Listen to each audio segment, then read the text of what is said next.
All right. Thank you, Leslie. All right, so yes, PancakesCon, this will be my talk. So my name's Neill Perry. I'm a professional cookie maker. I'm an amateur cookie baker and a lifetime cookie eater. Before we begin, we have a very important question, and that is, how do witches bake cookies in a coven? So I'm just going to warn you now, there will be cookie jokes throughout this presentation. So as Leslie alluded to, this presentation deals with two types of cookies. So we have digital cookies and we have real life cookies. So let's start. The first half, we'll talk about the digital cookies. So what are digital cookies? Well, they're just text values that are stored in your browser. And your browser will send these cookies with every HTTP request. Typically, the browser will send it in an HTTP header, and it will send the cookies based on their cookie scope. And I'll talk more about what that is. But just bottom line, cookies are basically text values. So going back to, real life, there are different types of cookies. Some are better than others. And similarly, there are different types of digital cookies. And so they have kind of different uses. So let's talk about, so first use of a cookie might be personalization. So for example, let's say you go to a web browser and you want to see this browser in dark mode. So the web server might make a record of that and set a cookie that says dark mode. So it knows that every time you visit that website, it will show you the dark mode. And that's an example of personalization. Another type of cookie would be one used for tracking. So basically, this cookie is just going to track what you do on the website, maybe track what you do more broadly. And that could be used for, improved user experience. It might be used to give you tailored ads. So that's an example of a tracking cookie. And finally, there are session cookies. So session cookies are cookies that they have your session state. They indicate to the server that this person, who you are, and that you are an authenticated user. I'll explain why we need session cookies later, but I want to transition from session cookies and really kind of start off with, why is this topic important? So why should we understand cookies? Why should we understand their vulnerabilities? And that is, so cookies, they store credentials for a user's web session. And if a malicious actor can get your session credentials, they are essentially you. They can do whatever you can do. They can access all your email, they can access your bank accounts. And so these particular types of cookies, these session cookies, are very powerful. And these are the cookies that hackers or attackers are going to go after. They don't care about your dark mode cookies. They don't care about your advertising cookies. They're really going to want these session cookies. And so let me give you some examples. In 2021, 2 years ago, some hackers, they hacked into the game company Electronic Arts, and they stole the user code and they dumped it, and they tried to extort some money. The hackers claimed that they were able to get initial access into the game company by buying a session cookie. They bought some engineer's session cookie off the dark web, and that's kind of how they got penetrated into the network. That's what they claim, unverified, but it's a plausible attack vector. More recently, last year, Microsoft Threat Intel Center, they released a report in which they uncovered a phishing campaign. And in this phishing campaign, the attackers, they tricked users into clicking on a spoofed website. And they used the spoofed website to steal the user's session cookies. Because again, session cookies are very powerful. And once you have these session cookies, you can do lots of things with them. So session cookies, we talk a lot about, in cybersecurity, you have strong passwords and use multi-factor authentication, but session cookies can bypass that. They can bypass multi-authentication because a session cookie essentially tells the web server, I'm already authenticated. I am this person. So this is why this topic is important. Okay, now let's talk about, why does a browser use cookies? And that goes to the nature of the internet. The protocol that undermines much of the websites is the HTTP protocol. And this is a communication protocol, and it is a stateless protocol. So stateless, meaning no state. And so what is a stateless protocol? A stateless protocol is one in which the receiver, in this case the server, it doesn't retain any kind of memory of who the receiver, who the communicator is. So each request is kind of handled in isolation. Each request is processed independently of all the others. So it constantly has no idea who you are. And stateless protocol has many benefits, but there is that problem of kind of remembering who you are. And to kind of remediate that problem, way back long time ago, we created cookies. And so cookies can store, kind of retain state information from request to request. And so when you, the client, your browser sends requests, you send some cookies and it says, oh, I know who you are. You like dark mode, or you like these type of ads, or you've already logged in. I can see your session cookie. And so cookies are a response to the HTTP stateless protocol. An example that I like to use, one of my favorite movies, it's called Finding Nemo. And this is a Pixar movie. One of the main characters is Dory. And so Dory suffers from short-term memory loss. And as someone who suffers short-term memory loss, she has to constantly, people around her have to constantly reintroduce themselves to her. And so that would be an example of kind of a stateless protocol. When your browser communicates to a web server, it has to say, hey, this is me, Marlin, the clownfish. Yep, it's still me, Marlin the clownfish. And so that's kind of what the roles that cookies serve. Okay, so we talked about introduction, why we need cookies. Just let's dig into ingredients. Cookies have ingredients. The proper term, I believe, is attributes. So for any website you go to, you can examine the cookies that your browser is sending for that particular domain. Usually a simple left click in Google Chrome or Firefox, you can see the cookies. And here, just a screenshot of cookies I use for bbc.com. So every cookie has, a name, key value pairs. So key is going to be a name, the value is there, that's the text. I don't know anything about the BBC website, but looking at the cookie names, you can kind of get a sense for the purpose of the cookies. You can see a cookie called session. We see a cookie called tracking. We kind of know what that does. There in the middle columns, we're going to see domain and path. And domain and path, that's going to be the scope of the cookie. And that's going to tell the browser when to send that cookie. Because the browser is not going to send all the cookies to all the websites, only the one scoped to that particular domain. Next, we see the expiration date on cookies. And one of them expires 1,000 years from now. And the last three columns are special attributes. They're also called flags. So it's going to be HTTP only, secure, and same site. And just remember those. I will talk about those at the end when I talk about countermeasures. But these are kind of the basic attributes to a cookie. All right. So we've talked about why this presentation is important. We kind of got a good introduction to digital cookies. Let's get to the fun stuff. That's cookie attacks. So this topic, the title of this topic is cookie poisoning, hijacking, bypassing, and baking. So let's start with cookie poisoning. Something kind of confusing if you research this topic is that the term cookie poisoning is broadly defined and it's used very different ways depending on whoever's speaking. So you may not always get a same definition if you research this, just a warning. Maybe that happens frequently in cybersecurity, I don't know.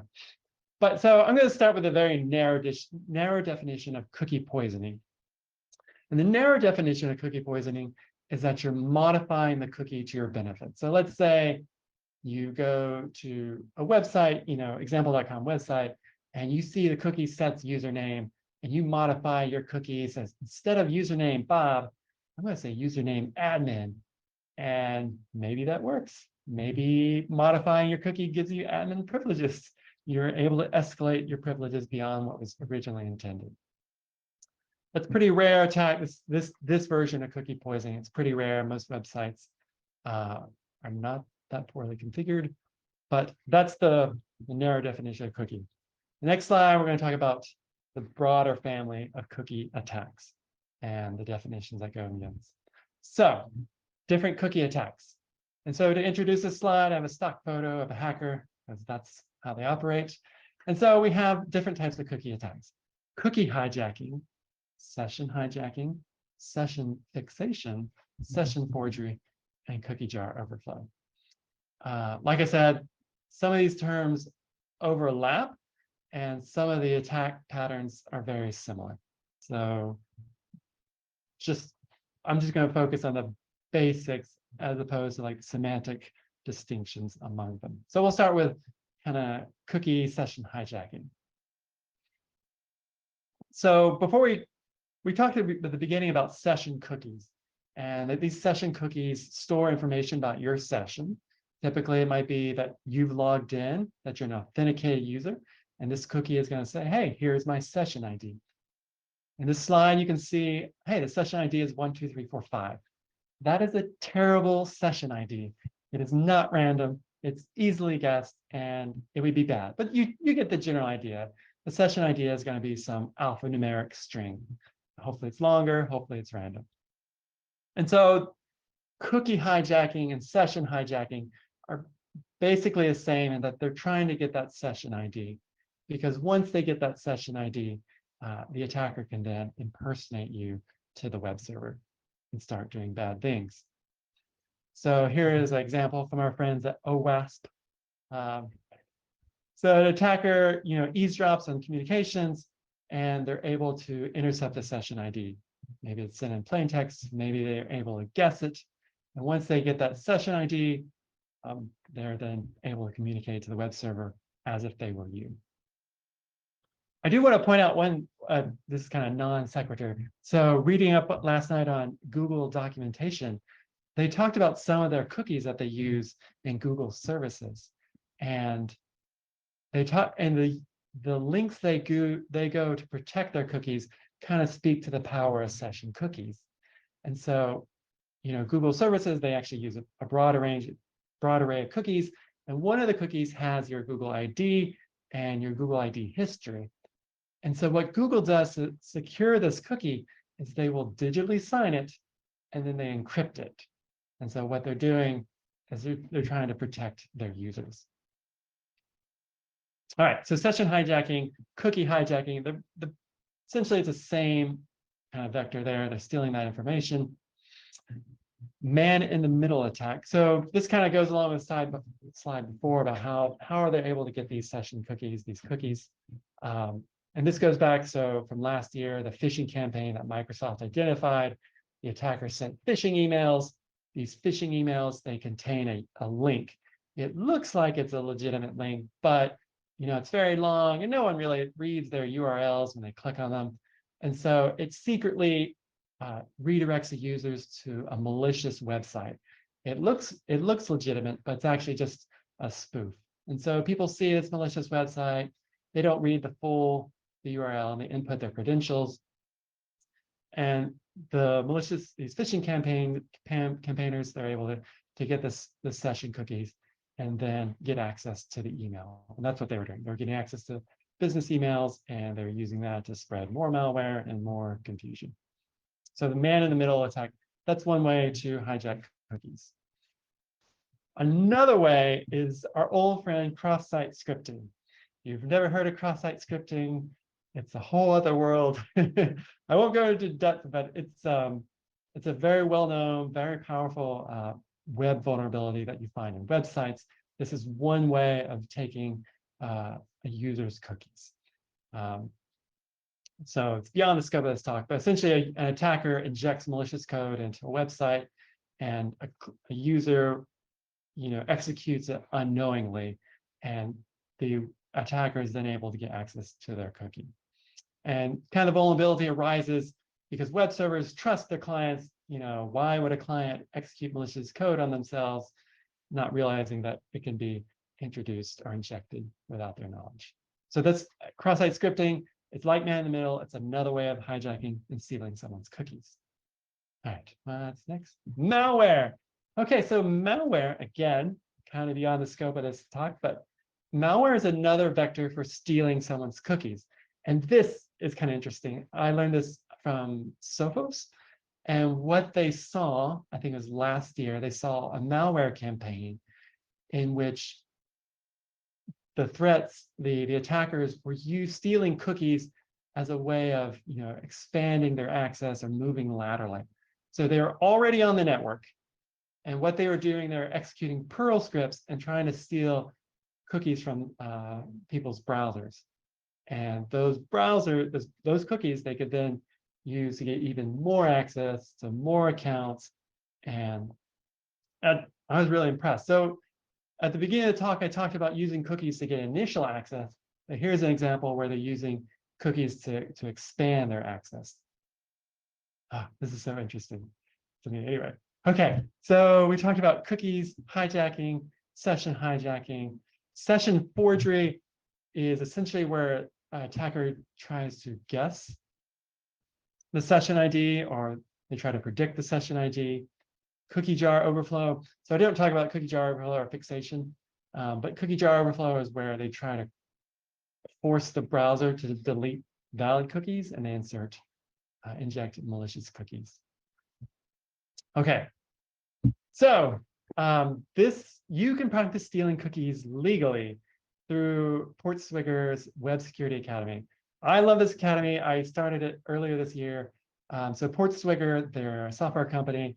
They produce the Burp Suite software that's used for penetration testing. It's used for AppSec testing, very powerful. And they have a variety of labs where you can actually test different type of attack vectors on a website. And they actually have two that relate to stealing and hijacking cookies. So one of them, you can steal cookies via cross-site scripting, and you can also manipulate a cookie through manipulating the DOM. So they have labs, but they also have content that kind of explain the labs, explain what's happening. Don't worry if you get stuck; they have answers. So and it's free. This is not a paid endorsement. This is I just like free training. So free training is always good. Okay, so we talked about stealing cookies. Stealing cookies is bad. Obviously, it's bad. It's dangerous. It's a serious vulnerability. You could lose a lot.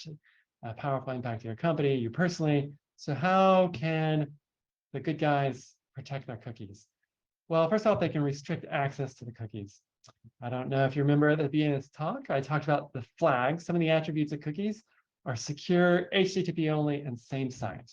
So when the secure flag is checked on a cookie, that means the browser will only transmit the cookie over HTTPS, not over HTTP OS. So that kind of protects the confidentiality of the cookie. There's also a flag called HTTP only. And what that means, it makes this cookie inaccessible to the JavaScript that might be on the website. And so what HTTP only does, it mitigates some of that risk from cross-site scripting vectors. And then finally, we have the same site flag. And so what this does, it controls which websites are able to send these cookies. And so taken together, these can all help protect their cookies and make for a more secure web experience. Some other countermeasures, websites can use short-term credentials. Going back to the Google documents, the Google cookies, they have cookies that expire after 30 minutes. So that's a very short-term cookie. When you have cookies that never expire, that can be risky. Another countermeasure is enforce HSTS. That means HTTPS only from the browser to the server. Also, for your web applications, you want to use long random session IDs, never recycle session IDs. Basically, from a developer's perspective, don't do this on your own. Don't roll your own crypto, don't make your own session IDs. Whatever framework you're using probably has a way to do that for you. All right. Okay, that concludes the technical portion of digital cookies. Digital cookies. Now we're going to move on to real cookies. And another question: why did the cookie go to the doctor? Because it was feeling crummy. You may not laugh, but I don't know. I think these jokes are funny. So cookies, the word cookie is from North American English. It refers to something, a baked good that is small, flat, and sweet, usually sugar, butter, flour. Uh, Real cookies are not free. So the cookies you get on browsers are free. Real cookies, you have to buy them yourselves or make them. I'm going to teach you how to make them. We're just going to do a simple chocolate chip cookie recipe that I got. So I'll post the recipe in the slides, and yeah, we'll try to cook along. That's the next slide. Okay, so let's talk about why you should bake cookies. Well, first off, they taste good. You know, they'll make you feel better. They will make you punctual. They'll give you photographic memory. So eat lots of cookies. Okay. So step one, the cookies, we're going to preheat the oven to 375. And next, baking. Yes. Okay. So we're going to talk about some principles of baking. And so these principles can be applied to no matter whatever type of cookie you want to bake or whatever type of bread you want to bake. And so these are just general principles. First one, precision. Baking is kind of the chemistry of cooking, and you want to have precise ingredients. Excuse me, precise measurements. So typically, you know, when you cook, you use like you measure by volume, but a more accurate way, measure by weight. So I encourage you, you know, by a smaller scale. That's going to make for a better baking experience. The next principle is ingredients. You want to use high quality ingredients. You know, there's a saying, there's an American pizza company that says better ingredients, better pizza. The same thing is true for baking. If you use high quality ingredients, you're going to get better product. And finally, technique. So baking involves a variety of techniques, and as far as mixing ingredients or, you know, preparing them. And so you want to master that technique to get the right outcome. And the last principle is practice. And this is kind of bleeds over to cybersecurity. You know, if you're new to cybersecurity or new to whatever, you know, practice makes perfect. You know, maybe you burn your cookies the first time. That's okay. Just keep practicing. You'll get better. Okay, let's dive into the cookies. We're going to make chocolate chip cookies. My personal favorite. I was born and raised on these. They were made with love. Here's the recipe. Again, I'll post the link. This recipe is from America's Test Kitchen, also known as, you know, Cooks Illustrated. They put out like a monthly magazine. You will also see this recipe plagiarized by food bloggers who can't come up with their own recipes. But no reason to linger here. And really the heart of this recipe is browning the butter. So we are going to brown the butter. And so what you do is you place like 10 tablespoons, like 2/3 of the butter, you're going to place it in a saucepan over the stove, and you're going to heat it. And you're not just going to melt the butter, you're going to cook it until it turns brown, as you can see in this GIF. And so what's going on is a chemical reaction. It's called the Maillard reaction. And it's similar to what happens when you toast bread. And what you're really doing, you're kind of toasting the butter to bring out some more flavor. So when you brown the butter, what happens is first, water evaporates. Second, the milk solids and the fat, they'll separate, and the milk solids will turn brown.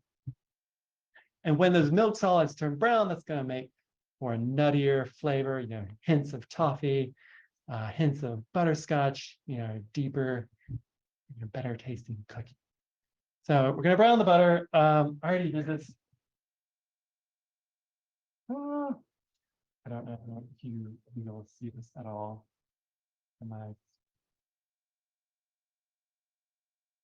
Okay, I'll hold this up. So, wow, that looks black. It's not. It's just really brown. It's not even burnt. You will think you're burning the butter. You are not. And, you know, when you hold this up, it's not burnt. It's just brown. So what you're going to do is you're going to mix your brown butter, but you're not going to brown all the butter. So you're going to leave some set aside. Your brown butter is going to be very warm because it's been on the stove for a while. Make sure you get all those brown milk solid particles at the bottom of the pans. We want that flavor. Okay. Let's mix. So brown the butter. That's really the kind of the heart of this recipe. Next part. Okay. I want to talk about, we're going to mix in the sugar and the eggs. And there's a principle in baking that that's so in baking, you have wet ingredients and you have dry ingredients. And the best practice is you mix all your wet ingredients together on one side and you mix all your dry ingredients on the other side. And so, and then once you've mixed those two together, then you combine wet and dry. And so right now we're mixing all the wet and dry. Excuse me, right now we're mixing all the wet. So the wet is the brown butter. I have my eggs. I have 1 egg and 1 egg yolk. Gonna mix that in. I'm now going to mix in the sugar. So you can see, I don't know if you can see this, but you can see that there's a lot of brown sugar in this recipe. Brown sugar, so it has more brown sugar than you might typically find in a chocolate chip recipe. That's going to make for a chewier cookie. And you know, chewy cookies are good. You want chewy cookies. Hard cookies are not good. Got some vanilla extract from McCormick. Again, high quality ingredients. I recommend, you know, King Arthur flour, Ghirardelli chocolate, dark chocolate, and yeah, McCormick pure vanilla extract. Okay, so what we got going, I'm mixing all the wet ingredients. Let's see if I can, I'll mix these up and I'll show it. It's proof I'm actually doing it. So what's happening? So remember we browned the butter. The brown butter just came from the stove top. It's pretty hot. And what I'm going to do is I'm going to mix this together, but then I'm going to let it sit and rest. So if you want to give that hot butter time to dissolve the sugar. Dissolve the sugar. Want it well. Let the hot fat work its magic.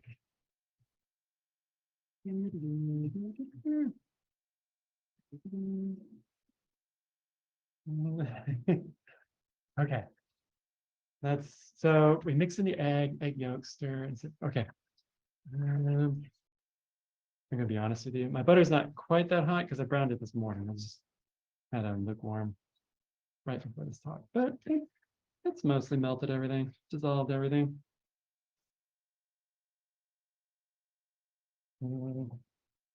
It's cookie batter. You take my word for it. I will say when you cook things with brown butter, it's going to make things look darker than normal because again, you've literally toasted the butter. So your cookies will look darker. You know, if you make cakes or bread with brown butter, it's just going to look darker. There's nothing wrong. Just that's the coloration. You just apply heat butter to unlock the flavor crystals.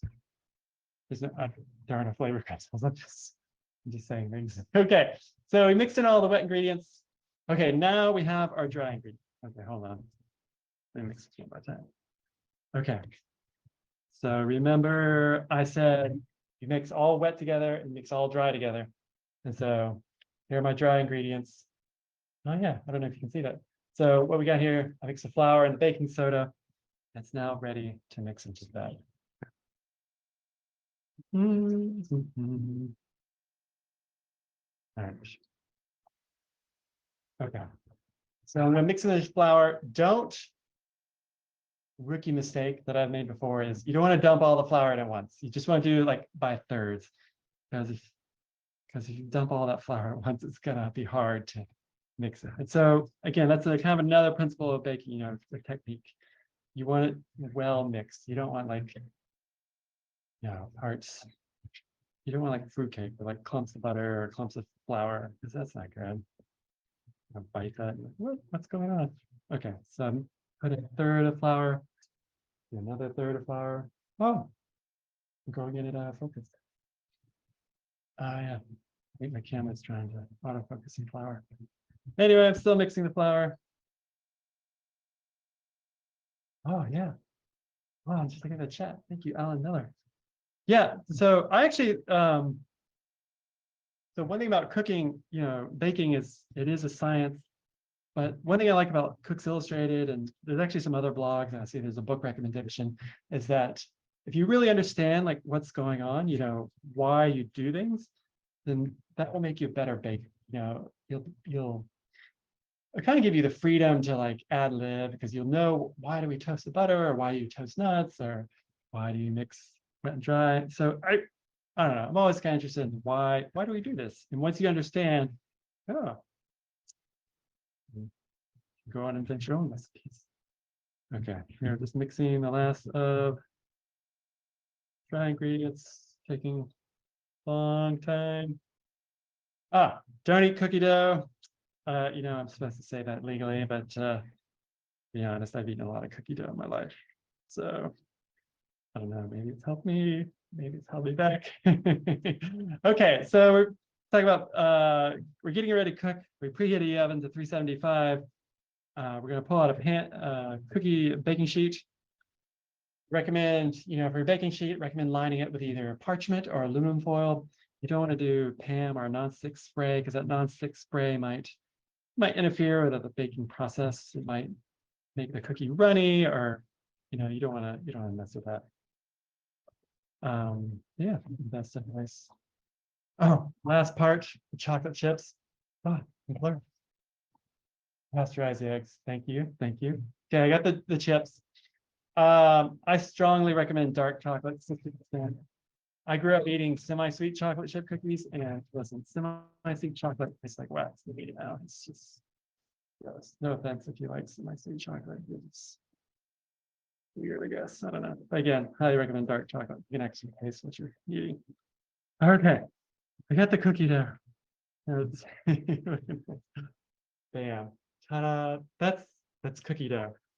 That actually worked. Okay, next. What's our next slide? Okay, so now we're gonna bake this. Again, we want cookies that, the purpose of this recipe, you want cookies that are both chewy and crispy. So we're gonna bake them until the edges are light brown. And so the edge is gonna give us the crisp, and the middle will give us that chewy factor. And we're gonna parcel off the cookie dough, and pretty large balls is what they recommend, 3 tablespoons. That's gonna make for some pretty big cookies. But again, it's gonna give you that nice blend, chewy with crunch. Bake 10 to 14 minutes at 375. I will say this, based on personal experience, some ovens run hot and some ovens run cold. And what that means is just understand where your oven is and adjust your bake time accordingly. Watch, check in on the cookies about 10 minutes to see where you are. I personally, I don't know if this is a good idea, rotate the cookies halfway because the back of my oven's hotter than the front of the oven. But yeah, bake until the edges are brown, but the center is still soft. Okay. All right. Next. Post-bake procedures. Okay, you finish your baking and the edges are brown, but the center will still be soft, and that's okay because the cookie's hot and the center is still like forming up. It's gonna finish the baking process kind of outside the oven. Again, I highly recommend. Oh no. Okay, highly recommend. Bam, a wire rack for cooling. It's gonna allow air to flow under the cookies. Kind of stop the baking process. You don't have a wire rack, you can always use like a cutting board or something. That'd be good too. Maybe not on the stove top because that might still be hot. Yeah. So if you don't want to bake all these cookies at once, if you want to store, you can freeze these cookies like all cookie dough. You can freeze it. I highly recommend storing it as little balls. That way, when you want to bake them, it's just easier to take frozen cookie balls as opposed to de-thawing the whole thing.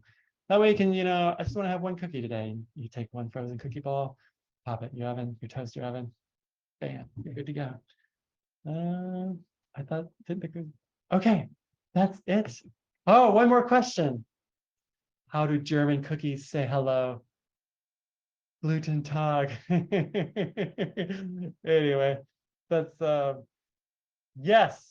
Thank you. I'm reading the comments now. Dark chocolate chips don't melt as easily. Yes. Go with dark chocolate chips. So I finished a little early, but if you have any questions, you can post your questions here. You can in the Track 1 Slack. I will bake these cookies. I'll post a photo later today. I'll post a link to the recipe so you can just jump straight to that and use that. But yeah, baking's fun. Encourage you to try it. Any questions?